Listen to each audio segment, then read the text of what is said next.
Is your personal data safe online?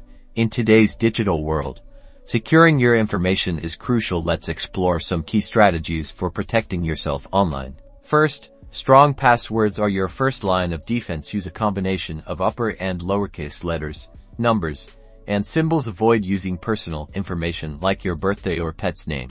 Be mindful of app permissions before installing a new app. Review the permissions it requests. Does a flashlight app really need access to your contacts?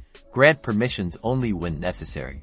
Recognize phishing scams. Phishing emails often try to trick you into giving away personal information. Look for red flags like poor grammar, urgent requests, and suspicious links. Never click on links from unknown sources. Keep your software updated. Software updates often include security patches that fix vulnerabilities. Enable automatic updates to ensure you have the latest protection.